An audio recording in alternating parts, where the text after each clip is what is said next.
I'm missing a thing. Okay, there we go. All right, here we go. In 3, 2, 1.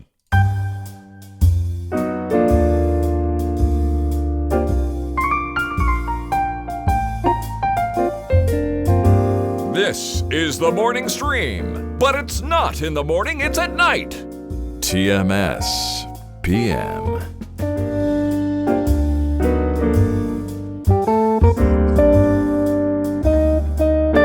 Hello, everyone, and welcome back to TMS PM. Yeah, that's right. Some of you are like, wait, what's this on my feed again for? Well, we missed a day yesterday. That's right. So we wanted to make up for it a little bit, you know. It's Netgear's fault. It's not my fault. Blame the router. Brian had a router go poopy, and it's weird. Like, firmware updates are usually no-brainers, right? They usually go off at a hitch, but sometimes... And I look at the firmware update, and it's an hour and a half before TMS yesterday morning. I'm thinking, oh, no problem, right? Piece of cake. Yeah. And maybe an hour before. But I'm still thinking, yeah, these things only take a minute. They're no-brainers, right? Nothing ever goes wrong. Yeah. Not that time. It bricked my router. Yeah, so that was a lot of fun. And unrelated, somebody cut another line. They're doing all this construction out here. It's just constant growth. So around, 11 o'clock, my internet went down anyway. I mean, we would have had the show done by then, but my internet took a huge dump, and got a message of sharing it with Brian, and they said, hey, don't worry, we'll have it fixed by 4. I check it a half hour later. Don't worry, we'll have it fixed by midnight tonight.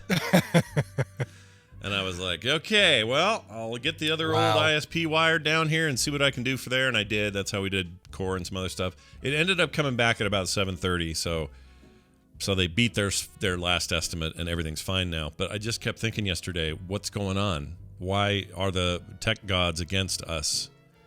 Why does Tech Lord they Zeus hate us so? Yeah, why do they want Brian to not have router? Why me not have internet? Why? Man, why? Good thing you've got like backup ISP situation going on there. That's it doesn't always. I'm not always ready to use it because of the way it's wired. But we when the painters came, we decided to run a little hole, so when we need it, we can just very quickly plug it in. Whereas before we had to go outside, pull it through a window. Like, it was a big mess. I didn't have a natural way to wire the second ISP. But now it's just there. So I have a cable over there that if this one ever drops, I should be able to flip right over to it, assuming that they're not down. But a week ago, we had an outage where both were down because the main fiber box or whatever it is that controls everything for everyone, like shared, 2 ISPs using the same infrastructure got cut. And so nothing worked. So even a backup ISP was no good for me that day. So all I had was my phone. Just the Wi-Fi coming on through AT&T. It was just my phone. Anyway, all right. Hold on. Yeah. Claire Gack says her boyfriend says I look like Michael Moore. I was hoping you wouldn't see that because that's not the thing anybody wants to hear. I do not look like Michael Moore. In fact, if I take these glasses off, I definitely don't look like him. If I put them on, maybe a little. But he's like Jabba the Hutt, dude. I don't look like that guy. Repeat after me. Say, shame on you, Mr. President. Shame on you. I don't even think I don't want to. I don't want to do it. I don't like it's the only thing Moore. I can think of. The only famous quote I can think of from Michael Moore. I hate him. Shame on you, Mr. President. Here. I need my chin to be like a little goblin that makes bad documentaries that are poorly produced. All right. Anyway, hey, we're doing it. We got a show to do. Dan will be here in a bit, so watch for that. Cool. I went and got my shot today, and second shot, the Pfizer, the German. There's German in my blood, and I did that. Excuse me, and it made me burp there on air. No, not really. Oh, that's the side effect. Yeah, for sure. I got there, and I think I may have violated I may have done a HIPAA violation. Let me ask you this question. Okay. All right. So I decided to record in the car a little diary episode of like, hey, we're going to get our shot. What do we think about it? What are we talking about? What do we expect? Blah, blah, blah. Sure. We get there, and I'm like, I could probably, just in the little waiting space after the shot where they have you all spread out and sitting there for 15 minutes to see if you have a reaction or not. Maybe I'll just pull out my phone and, have a little chat with Kim. And I did. There's no video. is just audio, and it was just like right here by our faces, and we're just talking to each other as if, and we're the only two that would have ever heard anything, and you can't hear anyone else because, again, we're all spread apart, 10 feet apart. Well, then there you go. There's no violation, right? It's fine. Yeah, I would say you're not violating anybody else's HIPAA, right? The only person who could claim it is you, saying that you violated your own HIPAA by disclosing your own medical information, going the date that you went to get your shot. Oh, well, good, because I don't care about me. That's fine. Yeah. So as long as you're not, hi sir, what's your name? Oh, and what are you here for today? I did make kind of fun of a guy who walked in who had an enormous head, and I made a comment that his mask fits worse than mine does. But that's not really violating his HIPAA. It's just it is always funny to see people who for some reason get these little tiny masks, and it barely, like, it's on the peak of their nose, that barely. If they move at all, it's going flunk, it's going to slide down. If they say and then a word, it's like just you're seeing the chin and the tip of their nose. Yep, they do like this. Here's an example. Let's say it's right here. Here's a mask, and they say hello. They go hello. And it moves down. Exactly. Any sort of movement. Yeah, it's not what you moves want. It down. Exactly. Anyway, it went fine. Everybody took care of us well. It was super organized, and the lady that gave me the shot, she was awesome. She was this very nice lady who clearly from somewhere in Africa. I could not tell you what country in Africa, but a very African accent. Reminded me of South Africa, and it may have been. But it was just really thick and awesome. Just an amazing accent. And I didn't want her to stop asking me questions because it was such a good accent. And could you repeat the question, please? Oh, I'm sorry. Yes. She was really nice, man. She was like ASMR quality voice, and she was funny. And at one point she said, "You're not afraid of needles, are you?" And I said, "No." And she said, "Because if you're lying, I'm going to come after you," or some funny, she's just being funny with me. And she was great. So I can't complain. And we had a hamburger after, and I feel okay right now, except really tired. So all right. I don't know what that tired means, Brian. I'm either just tired because I'm tired. It could be you're tired because you're tired. It could be the precursor to more, or it could be all you get from the shot. Yeah. It feels like it's soon, like it's really soon after you get the shot, because that was within the last 2 hours, right? Yeah. Yeah. It was, let's see, 12:30 was mine. All right, about 3 hours ago. About 3 hours ago, yeah. Something like that. But we got home. Well, it doesn't matter when I got home. And part of this could be I'm tired because I've been thinking a lot about it and making sure, all right, I'm a little stressed. I want to make sure I get all my work done before something gets, something hits me. Right. So right. I don't want to feel like I have to cancel anything else. I want it all to go well. And so I think maybe that's a little bit of the fatigue. And yeah, I keep hearing like tomorrow's the big fatigue day. So yeah, don't try and watch the Film Sack movie tonight, because if you zonk out, that means you're going to have to watch it again. I don't want to see SWAT twice. It'd be double SWAT. Yeah. I've never been swatted before. Anyway, so that's where we're at. And we're happy to be here doing a show for you guys. So thanks for being here. 9 days away. 9 days. 9 days away from my second shot. Moderna. The Moderna. The modern A. Coming to get you. Moderna. Yeah, we'll see. I think you'll be, I'll bet you do great. You're a hardy man. Sure. You're a very hardy man. I am a hardy man. Mm-hmm. Yeah. I don't look at you and go, man. I don't look at you and go, there's no constitution there. That wisp of a man will certainly crumble under the weight of his second vaccine. Yeah. I think you've got this. Yeah, no, I've got it. And I'm going to get a burger afterwards, too, because there's a new In-N-Out burger that I told you that last time. That's right by where I'm getting my shot. And finally got some locale there on that location. That's good. Some locale. But I'm not going to get any low-cal food, I'll tell you that. Low calories. Forget it. Be careful. May cause drowsiness. I know that voice. It's Dan the Tabletop Man, joining us, as he often does, about every other TMS PM. Welcome, Dan. Greetings, programs. Hey, is it true you also got one today? You got your last shot today? I did about 30 minutes ago. I got my second shot. Now the talk is at the place was they said, hey, if you've already had COVID, which you have, you're expected to react harsher to this. Do you think is there anything to that? Really? Wow. Is that a thing? Who knows? I mean, we know so little about everything. It's ridiculous how little we know, and so little, in fact, that I have to go on a little bit of a off the rails a second ago. I mean now already, and say if anybody out there, I am a medical professional and I keep watching all this data. And at first I thought all this Johnson & Johnson, the side effect stuff was hocus. But I would say if anybody's in earshot, I would avoid Johnson & Johnson until further notice. Oh, really?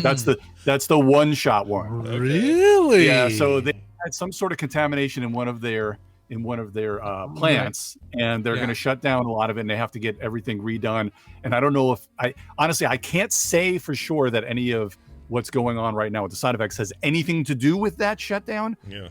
But I would avoid that one if you can. And there's plenty of ways to avoid it. There's plenty of places doing either Moderna or Pfizer. I myself got Pfizer. I didn't really care which one I got. I just happened to not get Johnson & Johnson. But as of right now, I would say anybody out there, I would wait and not get Johnson & Johnson and just go with the Pfizer. Interesting. To go back to your other point, like I said, we just don't know. I would kind of expect that I would have a little bit more side effects. But after the first one, all I had was some joint pain.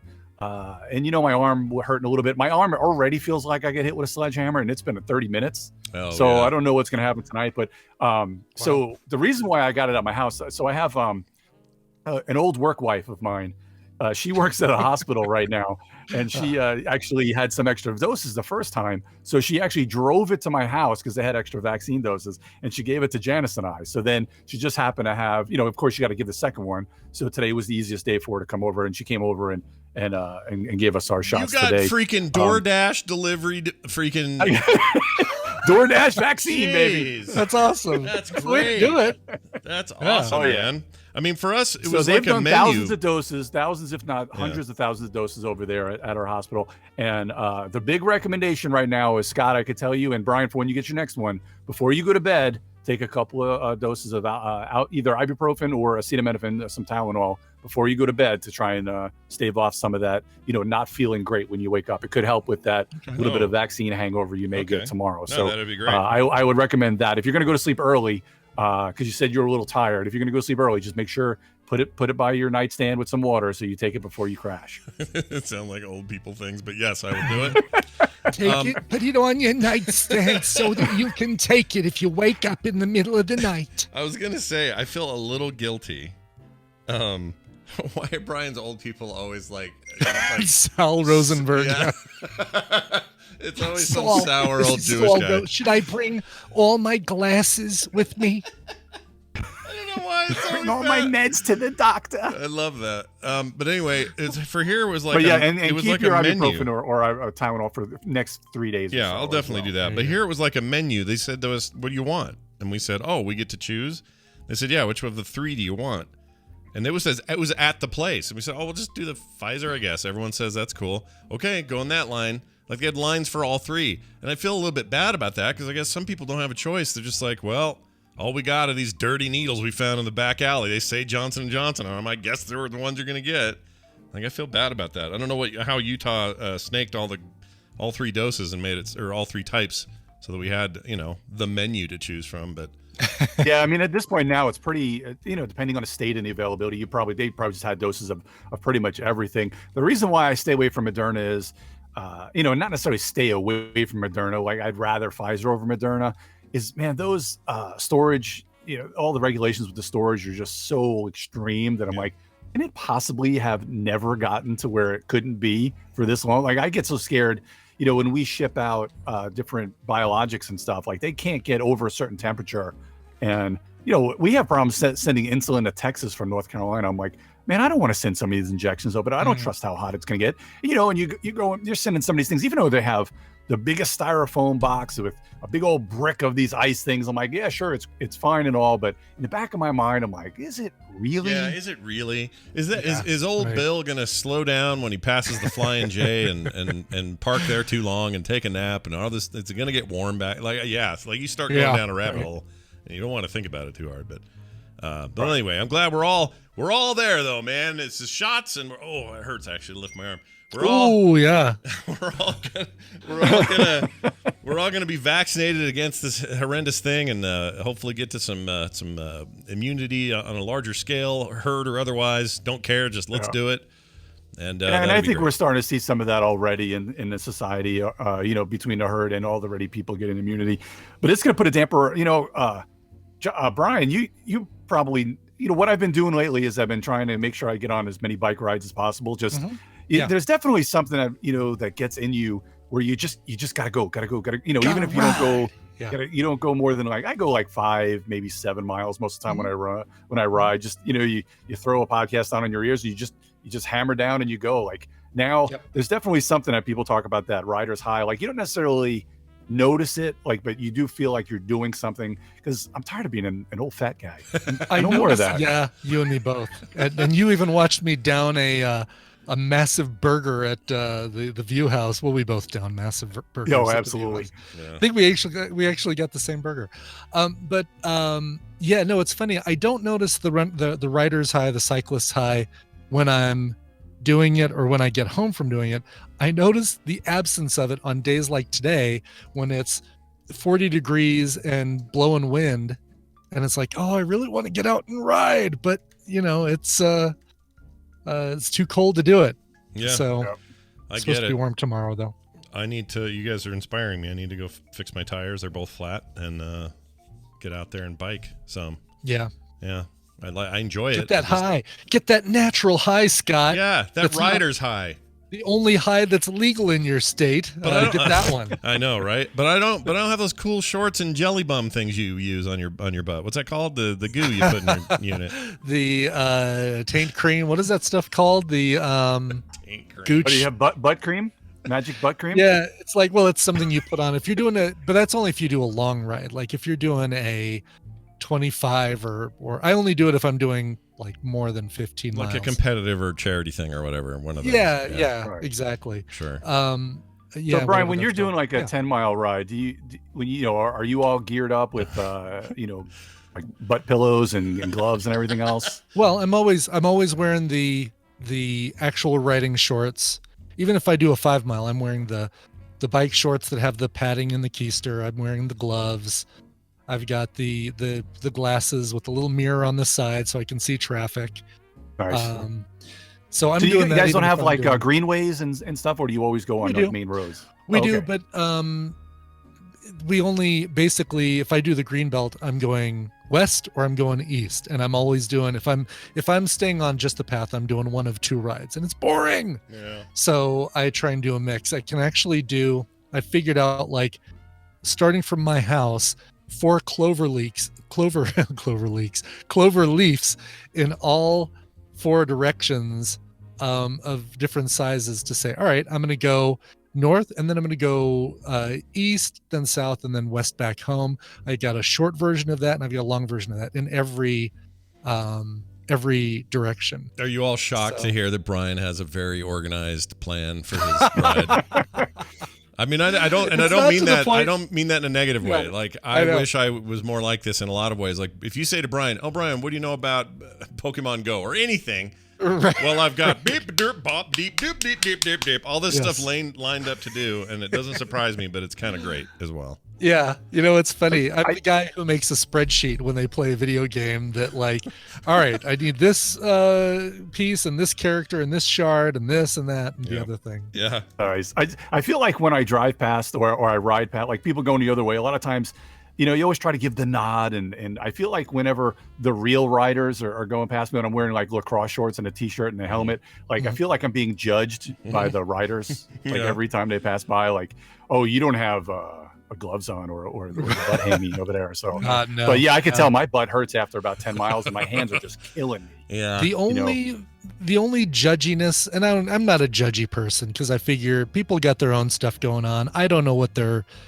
life is like. So, I see somebody walking down the path without a mask. I don't think, oh, jerk. No anti-masker. I think, oh, maybe they got the vaccine already, or maybe they can't wear a mask for some reason or whatever. Yeah. I actually only wear the mask when I'm on a path, on a green belt where other people are walking. When I'm alongside on the street, I don't wear it. Oh, okay. Well, God bless you. I mean, even when I'm riding on a path, I'm like, I feel like I'm going so fast that there's no particles coming out of me that's getting into anybody. Exactly. And now that I've had that, shot number 2 and post, and post COVID and stuff. But yeah, if I was walking on a greenway or something, I would wear a mask. But when I'm in the hood or I'm just riding a bike, I'm just like, But man, it's funny that, like, there are people, you have people riding the other way or walking the other way. They won't make eye contact. Like, what do you think I'm going to do? I'm just trying to be nice and say hi. It's North Carolina. It's not like downtown New York City. I'm like, yeah, I say hi to everybody too. And it's like sometimes people just, but I'll finish my thought earlier. So the only thing I'd be judgy about with people is seeing people riding without a helmet. Cause it's like, dude, you fall and you're going to hit. And that's, concussion, cracked noggin, or worse. So yeah. So wear a helmet, people. Yeah, That's all. put a damn that helmet like on. physically makes me angry when I see people riding without a helmet on. Yeah, because they're gonna pop, smack, and then bleed all over everything, and nobody wants that. Especially parents with little kids, and the parents aren't wearing and the kids aren't wearing. It's like, Yeah. all right, you guys are doing it wrong. Yeah, I got bad news for you. Unlike COVID, banging your head on the cement is worse for kids than adults. Yes, exactly. They're not fully formed. They're a little more So do you brittle. guys have this swath of cloud of pollen all over the place in Utah and A little in bit. Denver? No, A little bit. no. Yeah. Oh my God. Yeah. It's You not can- it's not the worst awful. ever this year. It's actually okay, but and spring always brings the bloomin' onion, man. It gets pretty bad here for a bit. Yeah, and I don't know why, because it wasn't like we had a very we didn't have a very crazy winter, or March was a little cold at times, but it wasn't so bad where spring should have been delayed, but it seems like everything's delayed and now everything's just releasing all at once, and it's just a big yellow and orange cloud everywhere, and of course, like I see people going to the car wash, and I'm like, are you insane?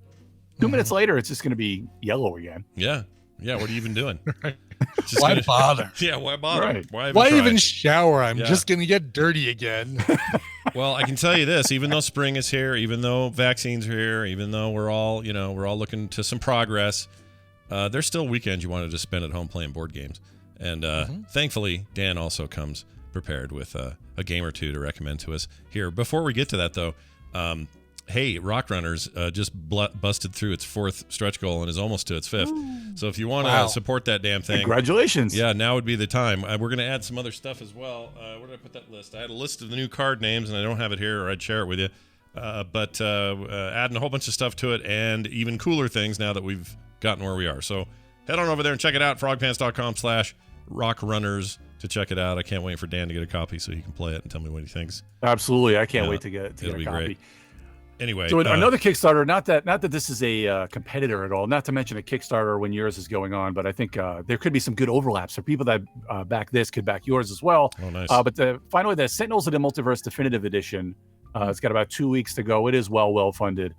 This is kind of, so if you're like me, and I don't know if you are, Brian, if you're like me, I have way too much Sentinels crap. I mean, my wife probably be like, if you back this, I might kill you. But yeah, I mean, I didn't. There's no all in on a Sentinels Definitive Edition, which is good there because there's only one level. Where since the new Sentinels Definitive Edition is kind of more of a entry level, kind of they streamlined some of the rules. They streamlined how the graphic design on the cards and everything is. So this is kind of a great entry point if you never did get in on Sentinels and you never, you don't really want to necessarily get all the stuff, the old game. But this is a great entry point. There's also an app for the original Sentinels in case you just want to try that out. And it's also on Steam. It's an amazing game. There's it's like an RPG on Steam. This is a little different. Sentinels of the Multiverse, kind of the card game, is on Steam by itself and also on iOS, probably Android and stuff too. But you can definitely pick that up. But this definitive edition is really solid. They've got about I think there are 6 or 12 heroes. There are going to be 6 villains. There's 12 heroes, 6 villains, some environments, and there's some new variant cards and event cards, which is kind of a little bit of a change to the rule system where they're kind of adding these events in there. And they have these dials and a lot of the chits. So they try to make some of the extraneous kind of chits and crap that's been all over the place in regular Sentinels. They're trying to decrease that a little bit and make sure that people really know how it plays. But this is one that I would definitely check out as well. So how you still feel pretty good about the way that those were translated digitally? I have the PC game, but I have to admit I haven't played much of it, not because I just kind of keep forgetting that I have it. Do you still recommend those? Do you think they're it takes a little while to play the game, but the fact that it's digital, it makes it a lot easier. Mm-hmm. But I'm pretty sure there's a really good tutorial that teaches you a lot of things, and it's a pretty simple game because it's basically like draw a card, play a card, use a power. That's basically all you're doing. However, as you're chaining different things, and every hero has their own little shtick to it. Like, they have the Flash analog, they've got the Superman analog, they've got the Batman analog, they've got a little bit of everything. So, but everybody, like the Batman analog has a lot of equipment that they use.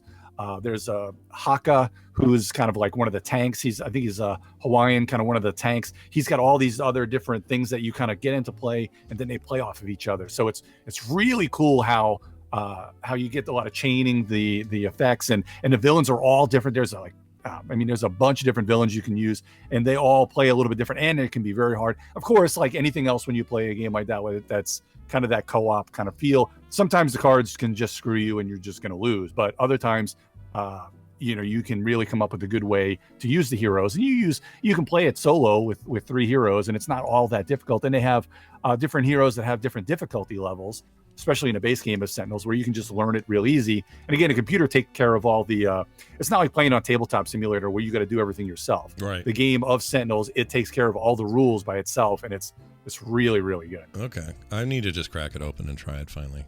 Because I got it on sale, and I went, oh yeah, Dan always tells me this is great. I should just grab this, and then I just haven't played it. So, like a lot of Steam. Yeah, and stuff, I think you could play it multiplayer, but I wouldn't even bother. I would just go ahead and just play that by yourself. Again, it's a good one where you're sitting in a waiting room for your next shot, or if anybody out there is waiting to get standing on the line waiting for their shot, it's a good one to play there. Yeah, why not? It's funny you talk about the your wife is saying, okay, are you done buying more Sentinels of Multiverse crap?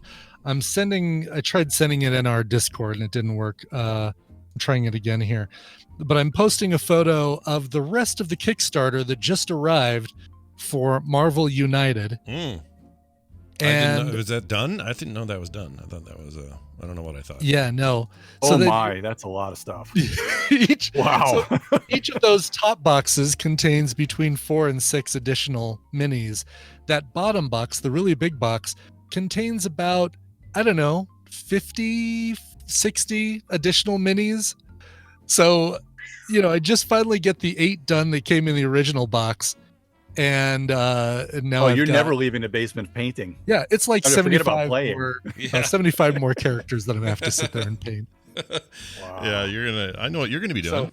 You're gonna be busy painting everything. Yeah, man, it's a shame I don't live closer, man. I would love to play this game. We would just spend the whole weekend playing the game, but I know you can't play it until after you paint them and all. But no, not at all. That's not true at all. You could totally paint, play with them before you paint them. Well, look, Dan, it's not like they they're moved to California, moved to Colorado. They need people like you. So everyone's got. Yeah, we could use you guys here. Yeah, come. Hell, I'll get a license and I'll just open up a dispensary. It'll be all good. Just your own, no problem. Right? Exactly. Yeah, why not? Push some of the herb here instead of the. That's right. Yeah. But I do have another superhero thing for you guys. Ooh, cool. Okay. Right. So this is another one that came out fairly recently. It's called X-Men Mutant Insurrection, because we went down that Marvel path. So I figured we might as well keep going. Oh, perfect. It was almost like I planned that segue. Yeah. Well done. So this is by Fantasy Flight Games and Richard Launius, King Richard. He's the best. So Richard Launius and Brandon Perdue made this from Fantasy Flight. So this kind of takes... Now, Richard Launius, you may recognize that name. He's the one that did Arkham Horror. He also did... I'm forgetting. It's the Eldritch Horror. Well, not Eldritch Horror. There's a dice game that I'm completely... Elder Sign is the dice game that's basically kind I've heard of of like that somewhere.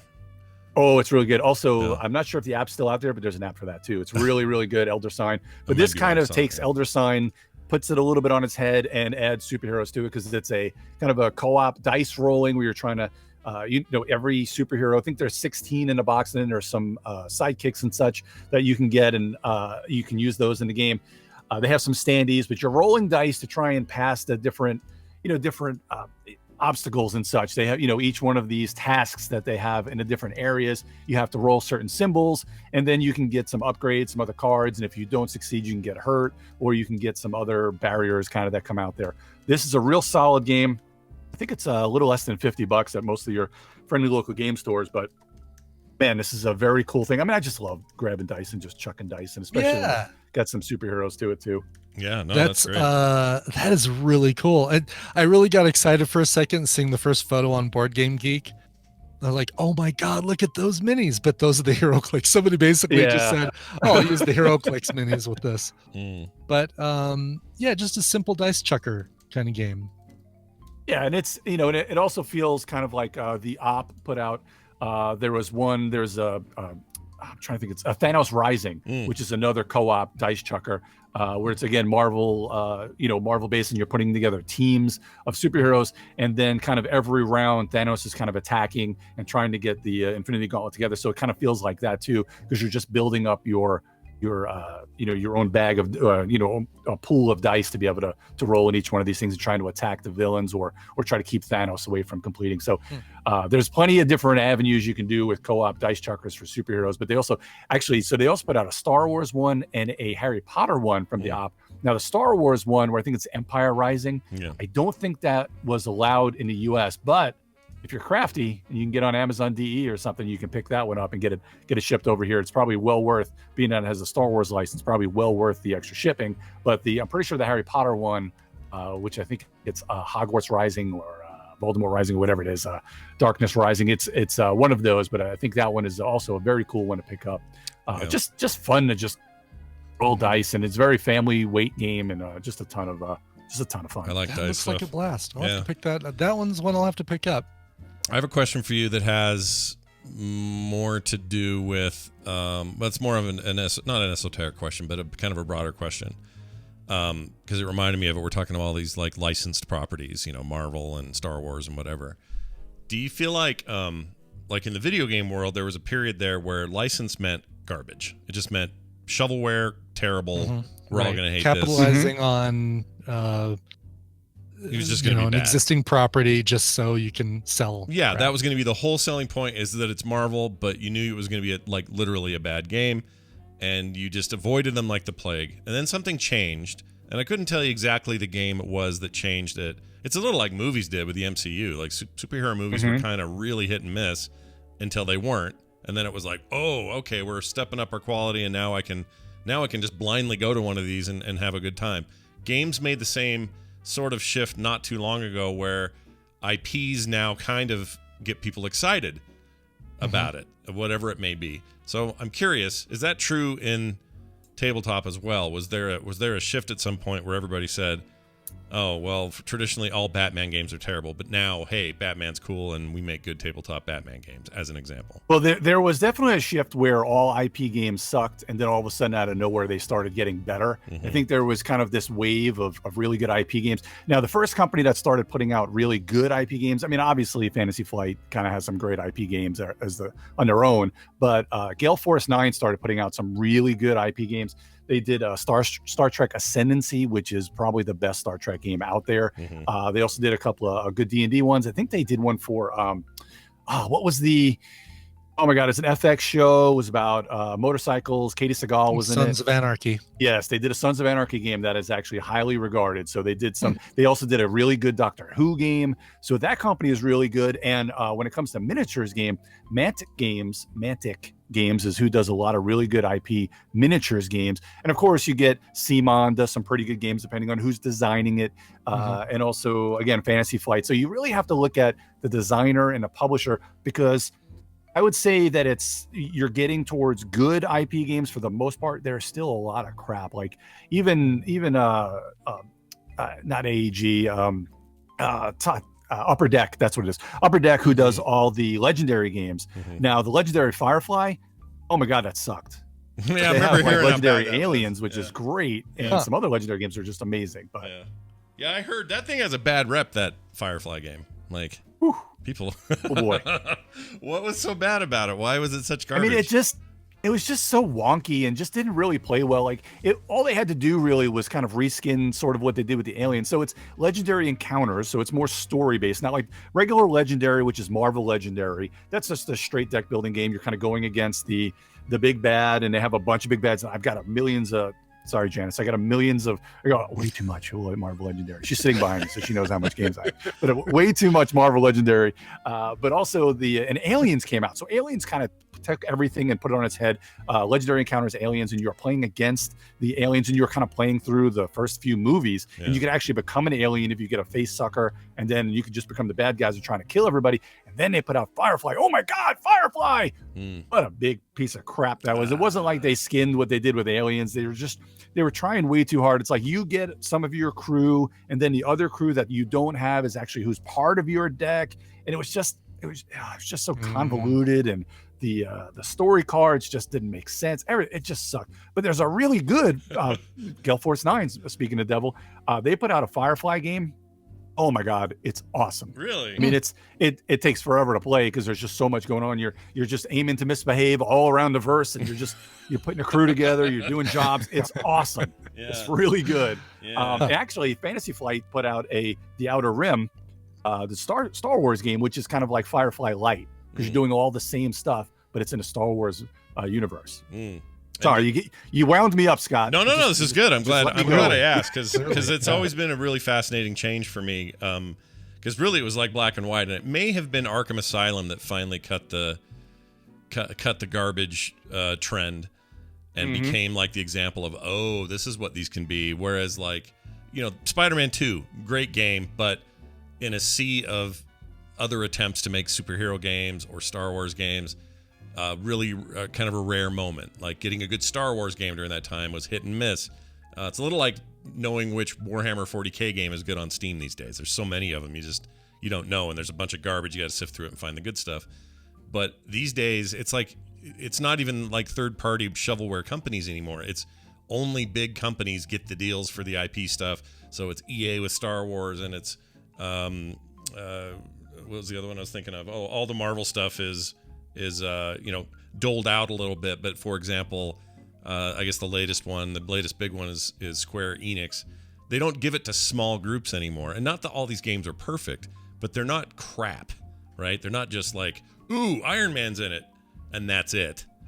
And then everything else plays terribly. And I don't know what changed, except it feels like Arkham Asylum was that moment where they went, oh, we can go this far with IP games. And now the expectations are like, and I wondered if there was like a parallel in board games. Yeah, and what's interesting on tabletop now is, and it's become a little bit crazy in the last few years, is that, okay, so you can have the Marvel license for a card game, but you can't have it for a board game, and you can't have it for a dice game, but you can do so.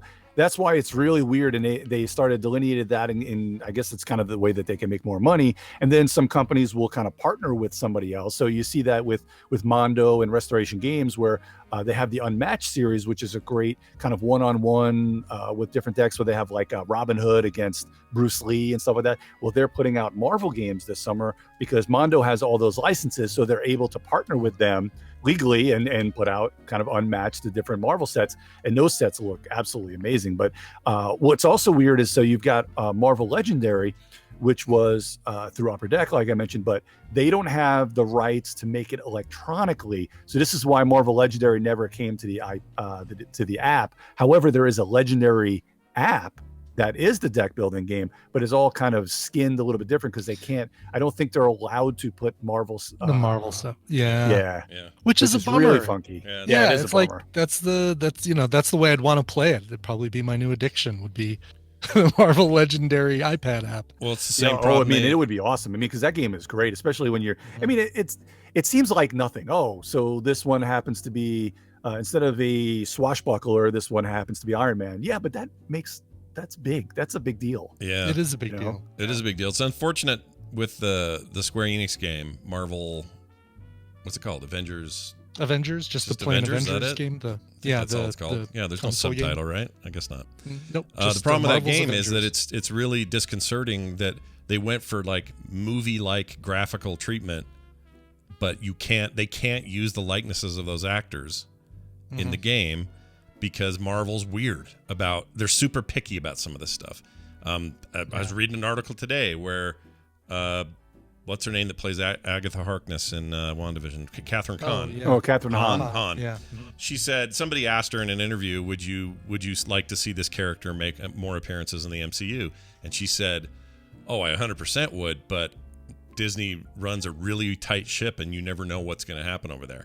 Like, I just get the feeling they're very careful and super controlling and execute wonderfully when they're hitting it right. But like, it's what hurt Star Wars. They had the same kind of carefulness, maybe even more too much carefulness on the Star Wars stuff. And so that trilogy kind of just felt like it wasn't taking any chances. It wasn't trying anything new. It sort of petered out in the end and nobody cared. The most creative they got was like Rogue One, and that was like really hard to get done. Like, they had to fight to keep the script changes and like all that sort of stuff.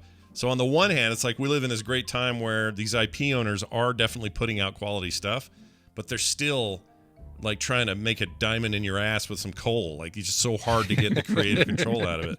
And games, I don't think are immune to that. You know, you still have to fight up against, like, what was it? The Star Wars game for EA, one of the developer complaints was they wanted to really go nuts with costumes and cosmetics because that's what sells in games like that in terms of money after the sale later down the road.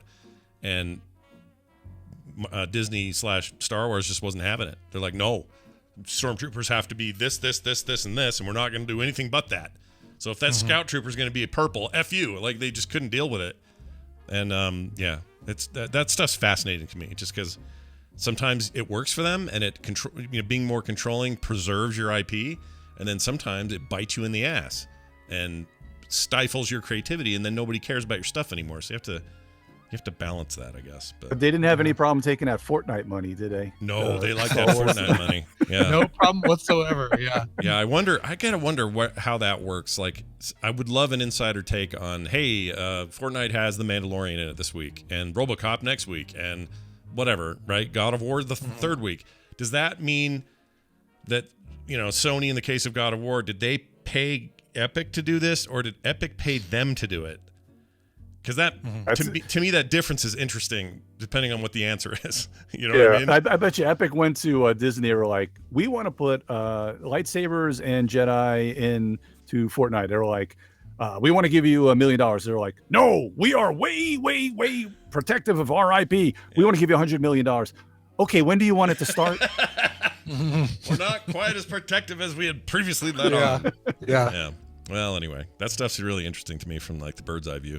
Back down to the table, though. That sounds like a fun experience. So everybody get that Marvel game and play it. Brian, you've got the whole game now from the Kickstarter? You're painting and I do everything, and that right there, that shot does include the main game or the play mat, which also arrived. Oh, did that ever come that play through? mat takes up like half a table. It's fantastic. Did you ever? I never. Oh, here. Did you put it in a different group? I put it in Discord. Yeah. Oh, sorry, chat. I didn't show anyone. Let me show them real fast. Oh, well, show. And what's amazing about that, Brian, is that's not even Crisis Protocol. That's a completely different game. Right. Yes, exactly. Don't get me started on the minis I've picked up for Crisis Protocol that I haven't painted yet. Oh my gosh. At least I've got everything but Dr. Octopus painted from the original set of Marvel Crisis Protocol. You literally, those boxes now are the size of a person that would normally sit on that couch. That's how much stuff you got. Well, not quite. I mean, it looks like it's bigger than it is, but that's like a half. That's a lounge. Yeah, if there's a bigger Marvel nerd on this planet, I don't know who it is. It's Brian is who it is. It's definitely me. Yeah, nobody comes close. And I'm guessing that Marvel United it plays well. I haven't played that one. It's a blast, yeah. And what's great is it's not just like insert your whatever hero you want here, insert whatever villain you want there. All the villains play differently, at least out of the core set. You can even see the plastic still on most of these boxes. The core set, all the different villains and the different heroes play very differently. So it's not just a matter of, all right, Captain America gets extra armor compared to Black Widow, who has extra agility. It's a whole different style of play, which is great. Ultron leaves his little Ultron minions all over the board, and you've got to take them out. Thanos there's a countdown you've got to get to with Thanos, and it's really, really cool. I was wondering if you play like Arcadia Quest or Starcadia Quest, but I think they've kind of changed the gameplay up a little because it has the same chibi look as Arcadia Quest, but I think it plays a little bit different than that one. Who knows? Yeah, it might. Yeah. And I do know they're starting to talk this Simon starting to talk about Marvel United X-Men. So that's going to be coming out at some point here, and it's just going to be more shit for another me. Big box because they have a ton they can draw from in that. Totally, I'm sure. Yeah. Get a what do you call it? A mortgage. What's that called? A second mortgage. Build an add-on to the house. Make it your Marvel shit room. What I really need to do is just figure out a way to clone myself to be able to sit there and paint. Like, hey, what you working on now, clone of Brian? MODOK? Awesome. Yeah. Keep painting, buddy. That's your only job. Yep, keep at it. And come on, they're just waiting because there's so many people like us at home.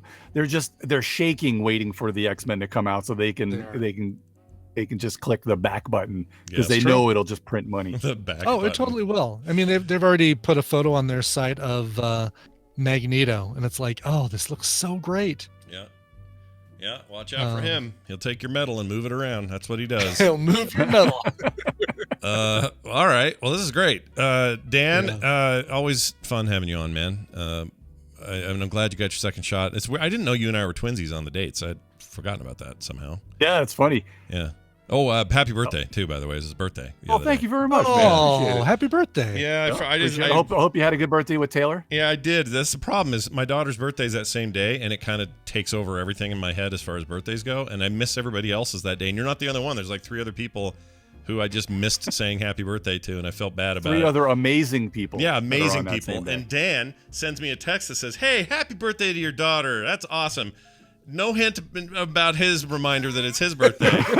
And I'm just, oh, thanks, man. I'll pass it on. And then 2 days later, I'm like, shit. It was his birthday. Oh, that's awesome. Yeah. So anyway, happy birthday. I hope it was good. And, your wife got you something Oh, it was cool. great. My wife spoiled me. I got a nice new iPad that I'm just adding all sorts of things to, and I'm afraid to touch it. You get things like that. You don't want to touch them and break them. Yeah, you got to be careful. They're pretty resilient, but I still have a first gen, the big thick fat one that still works and has fallen 1,500 times. It never breaks. It's just a beast. Yeah. I'll never get rid of that thing.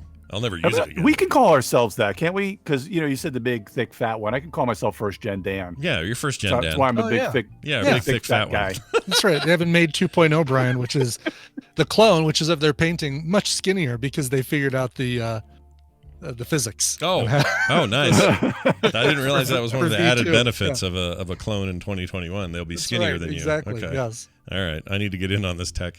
All right. Excellent stuff, Dan. It's always great to talk to you. My best and our best to your family and everybody, and we will see you next time. All right, boys. Have a good weekend. We'll see you later. See you. Oh, I forgot to mention all your show stuff. I should do that. Show things. Beyond Haze on shows. Hold on. Dan, you still here? Oh. Yep, I'm He is still still here. Tell everybody. Sorry, I screwed up. We just recorded the Geek All Stars. We just recorded a good show this week where we dove into WandaVision and the Snyder Cut. So if you want to hear us argue about me being the only person in the world who actually likes all things DC and the Snyder Cut, we talk a little bit about Invincible as well, the Loki trailer, and of course Falcon and Winter Soldier, which I think is amazing. Oh, dude, we talk about all those great things. We kind of went away from board games for an episode, and we just decided to talk all things geek. So check that out on the Geek All Stars. I could spend a day sitting with you talking about DC because I'm going to just say it now. I don't want to be controversial here. I enjoy their comics more, and I enjoy their animation more, way more than Marvel's.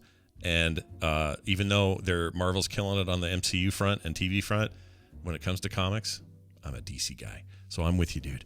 That's my boy. Nothing all wrong Brian. with that. Don't tell Brian. Oh, please.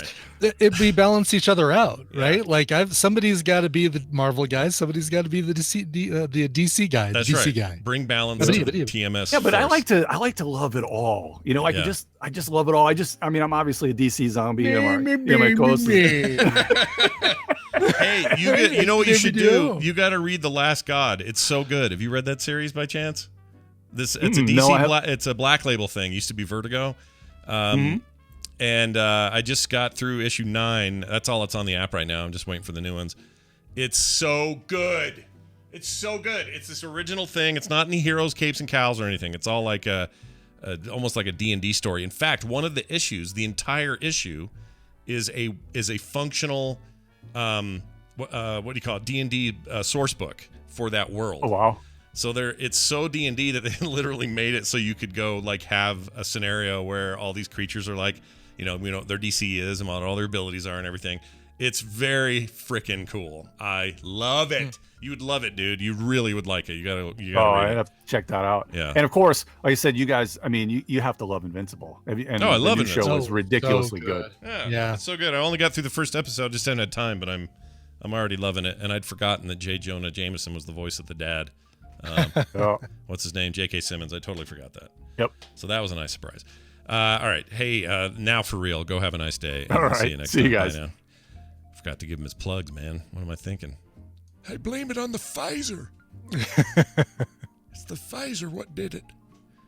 All right. Well, that's going to be about the show. This is about it, everybody. It's an hour. That's what we do for PM. Yeah, that's all we do. We give you an hour. In this case, everybody got the hour. It's not just patrons, although we'd love it if some of you non-patrons headed on over there and signed up, patreon.com/TMS. Not only do you get this extra episode a week, but during the week for Monday through Thursday, you get like almost 30 minutes of bonus content every day on the audio feed. Ad-free, beautiful, wonderful content of us saying really stupid things. Brian dropped the biggest F-bomb the other day. I did. It was something, man. I did. You'll never hear me do that on the show. Nope. But boy, will I drop it in the pre-show. Yeah. Oh, and some Bobby sent me this. I don't know if I'm supposed to play it, but I'll play it. That's pretty good. Yeah. Some ANTP thing. I don't know I what really it is. wish I could remember the context of that. Yeah, you were into it. And, I was. Yeah, it was real good. Anyway, so go check it out. That's, again, patreon.com/TMS. For everything else, we're at frogpants.com/TMS. And we'll be back with a film sack this Sunday. Hopefully a TWBD tomorrow. We'll see how I'm feeling. I don't know. I'm planning on it because we need to. It's a finale, and we really need to get through it. So if I have to zombie through it, I will. But, it's going to be weird. So anyway, enjoy us for that. Join us for that is what I'm trying to say. And Brian now will play a song so that we can go. Brian, what do you got? I will. Yes, this one's going out to Leslie Victory. And well, technically not Leslie, but her son Logan. Hey guys, it's that time of year again. That's right. The baby that Kim almost took home at BlizzCon 2013 is turning 8. Today, April 9th. That's a Friday this year, but I'm a proud patron, so feel free to play it on the day.